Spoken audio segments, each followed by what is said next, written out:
Assalamualaikum warahmatullahi wabarakatuh. Alhamdulillah kita masih bisa berjumpa kembali, masih di TV kebanggaan kita, Umatan TV.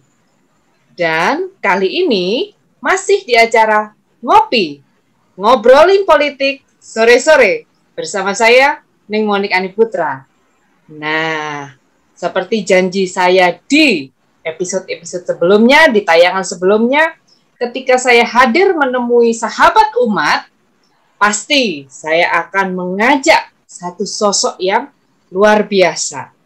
Kiprahnya, baik di dunia politik maupun di luar dunia politik, sudah patut dapat acungan jempol. Saya kali ini akan membawa sesosok yang kalau nanti sahabat umat melihat, pasti kesan pertama adalah garang, tegas. Tapi ternyata ketika nanti kita sudah mulai mengenal beliau, kesan yang ada adalah ternyata beliau lembut sekali, terutama hatinya. Dan kalau orang Jawa bilang nyemana gitu ya, nyemana. Atau supel.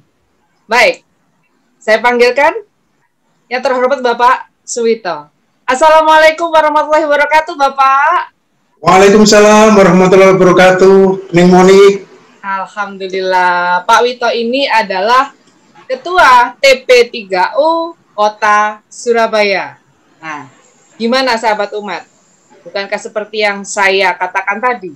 Ketika pertama kali melihat beliau, wah, pasti kesan pertama adalah tegas. Oleh karena itu, sekarang kita harus ambil tips dan ilmu dari beliau banyak-banyak untuk membekali diri kita. Baik sahabat umat, saya mau mulai wawancara nih beliau. Bapak, gimana kabarnya Pak? Sehat? Alhamdulillah, sehat sekali Bu Monik. Alhamdulillah, masih semangat. Selalu sehat. Sip. Masih semangat ya Pak ya, dan selalu semangat. Semangat terus Bu Monik. Alhamdulillah. Baik Pak, saya kepingin tahu, yang ingin saya tanyakan pertama kali adalah, kalau misalkan seperti Bapak contohnya, ketika Bapak memutuskan untuk bergabung bersama kami di partai kita tercinta, Partai Umat, kira-kira value apa yang harus kita miliki? Yang harus kita sesuaikan ketika kita masuk ke dalam Partai Umat? Karena ketika kita masuk ke dalam Partai Umat, paling tidak kita harus membeli warna untuk perkembangan kemajuan partai kita tercinta. Silakan Bapak.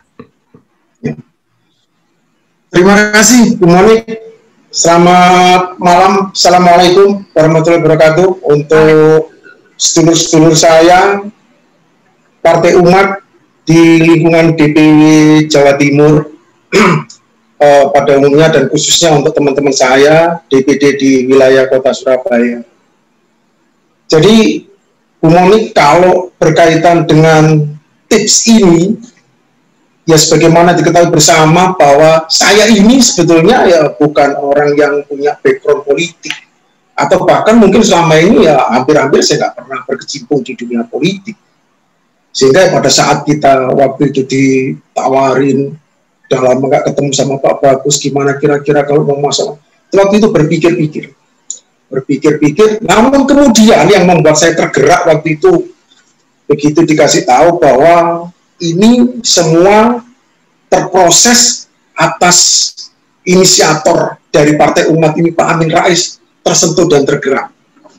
Karena bagaimanapun juga ya kita ada satu ikatan emosional dengan beliau, sehingga waktu itu saya merasa tertantang untuk kembali mengiyakan, saya mencoba untuk memasuki sesuatu area yang baru, yakni dunia politik. Modal saya cuma satu, ya saya kalau masuk di sini tidak separuh-separuh, dan saya harus bulat, totality untuk dharma baktikan apa yang ada pada diri saya, untuk bersama-sama membangun, untuk bersama-sama membesarkan dan memperkuat Partai Umat. Jadi itu tips saya, jadi jangan ragu-ragu, ayo kita sama-sama memperkuat, memperbesar demi kejayaan Partai Umat ini. Dan jangan diragukan lagi, kalau semuanya itu sudah digagas oleh Pak Amin Rais, kita sudah tidak perlu meragukan ketokohan beliau. Jadi semangat untuk maju terus. Betul Bapak. Jadi totality ya Pak ya. Totality. Nah sahabat umat, ternyata totality yang selalu dibawa sebagai salah satu value penting bagi Bapak kita yang satu ini. Nah, kalau tadi Bapak ketika kami mendengarkan penjelasan dari Bapak, sangat jelas terlihat adanya semangat yang berkobar-kobar. Nah, saya jadi pengen tahu ini Pak, jadi kepo, maaf ya Pak ya.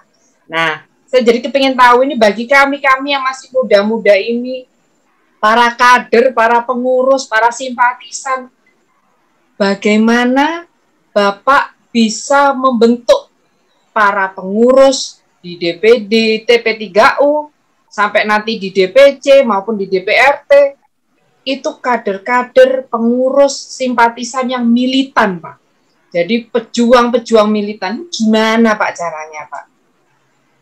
Monggo Pak. Luar biasa ini pertanyaannya ini, Neng Monik ini. Jadi bagi saya, kalau kita menginginkan partai umat ini kelak menjadi partai yang besar, partai yang membanggakan, partai yang aspiratif, yang diandalkan oleh para konstituennya, khususnya umat Islam dan umumnya adalah anak bangsa Indonesia sendiri, maka minimal ada 3 hal yang harus kita perhatikan bersama-sama, yang harus benar-benar kita fokuskan untuk 3 hal ini. Yang pertama, kita harus memastikan proses kelahiran partai umat ini benar-benar terproses secara berkualitas. Artinya, partai umat ini benar-benar memang dilahirkan dan dibidangi oleh orang-orang yang memiliki kapabilitas. Jadi bukan asal-asalan proses. Ya, bukan karena sesuatu dan lain-lain, tapi memang benar-benar dalam rangka dibuat dalam rangka sebagai wahana perjuangan politik masyarakat Indonesia, sebagaimana kita ketahui bersama saat ini carut-marutnya sistem perpolitikan di Indonesia. Sehingga kita harapkan proses kelahirannya itu memang benar-benar berkualitas tadi. Tapi kita yakin dan semua orang tahu kalau yang membidangi Pak Amin sudah tidak bisa diragukan lagi. Karena melihat pertama ketokohan beliau, siapa yang tidak tahu Pak Amin Rais, beliau dikenal sebagai tokoh lintas agama, lintas partai politik, lintas ras. Semuanya itu menimbulkan satu keyakinan bahwa Pak Amin ini bukan sembarangan. Tentunya beliau telah berpikir matang, berpikiran masak, dan tentunya dilandasi oleh semangat spiritual yang tinggi. Nah, itulah kita yakin bahwa proses kelahiran partai umat ini benar-benar berkualitas. Karena memang dilahirkan oleh orang yang berkualitas. Yang pertama. Yang kedua, setelah kita berbicara terkait dengan proses kelahiran yang berkualitas, yang kedua adalah kita harus meyakinkan setelah prosesnya berkualitas, maka yang berikutnya adalah partai umat harus dikelola secara berkualitas. Artinya di dalam pengelolaannya partai umat ini tetap harus memperhatikan aspek corporate governance, tata kelola yang transparan, ketaatan terhadap aturan hukum, aturan norma-norma yang lainnya, ketaatan organisasi, semua itu harus ditaati. Sebagai bukti bahwa pengelolaan partai umat ini tidak dilakukan secara ugal-ugalan. Mohon maaf, kami pakai istilahnya Pak Amin Rais. Kalau partai ini sudah diprosesnya, tata kelolanya itu sudah dilakukan secara ugal-ugalan, mohon maaf, cepat atau lambat partai ini akan ditinggalkan oleh konstituennya. Karena bagaimana akan menampung aspirasinya masyarakat luas kalau sekarang tata kelolanya akan ugal-ugalan. Ya tidak ada lagi di sini yang namanya aspirasi dan sebagainya. Jadi hasilnya pun nanti hasil yang ugal-ugalan juga. Nah, ini yang kedua. Yang ketiga, kalau tadi prosesnya berkualitas, tata kelolanya berkualitas, maka yang ketiga, pelaku-pelaku politik di dalam partai umat ini juga harus orang-orang yang berkualitas, orang-orang punya integritas, punya kapabilitas, punya kompetensi, punya rasa malu, punya keimanan dan ketakwaan. inilah semuanya yang akan menentukan bahwa ketiga proses ini akan berjalan, akan bersiklus, bersinergi berkaitan dengan yang lainnya. Tidak ada artinya kalau misalnya si pelakunya ini tidak berkualitas, hancur berantakan. Untuk itu, kepada teman-teman sekalian, dengan memperhatikan 3 hal tadi, kalau tidak sekarang, kapan lagi? Kalau bukan kita, siapa lagi? Mari kita bergabung dengan Partai Umat, kita besarkan Partai Umat dalam rangka sebagai partai yang rahmatan lil alamin, memberantas kezaliman, menegakkan keadilan. Demi kejayaan NKRI, demi kejayaan bangsa Indonesia di masa yang akan datang. Jaya Partai Umat. Allahu Akbar, Allahu Akbar, Allahu Akbar. Alhamdulillah, luar biasa jawabannya Bapak. Tadi kalau Bapak jawab tadi bahwa pertanyaan saya luar biasa, jawaban Bapak ternyata lebih luar biasa daripada pertanyaan saya. Ya, berarti ada 3 pilar ya Pak ya, ada 3 pilar, mulai pembentukan, pengelolaan, dan juga SDM-nya itu sendiri. Nah, dari sini jelas bahwa semuanya mengkerucut pada niat.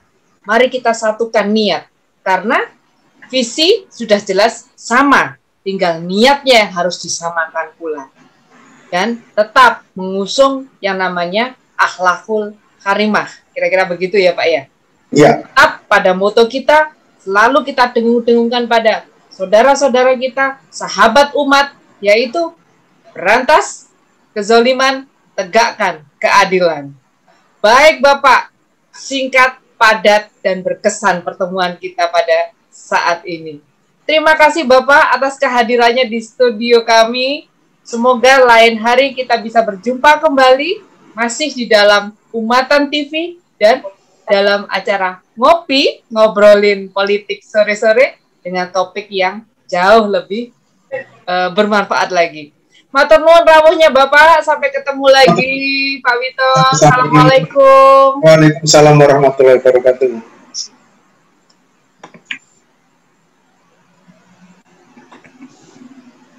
Baik, sahabat umat, barusan kita sudah membuktikan sendiri bahwa kali ini saya membawa sosok yang sangat inspiratif dan semangatnya jelas terlihat bahwa dari caranya beliau mengungkapkan, menjawab pertanyaan, berorasi dan sebagainya, sudah bisa kita simpulkan bahwa salah besar kalau kita yang muda-muda ini tidak bisa lebih bersemangat daripada beliau. Beliau saja yang senior, semangatnya luar biasa. Harusnya kita yang muda-muda ini, para pengurus, para kader, simpatisan juga harus meneladani semangat beliau.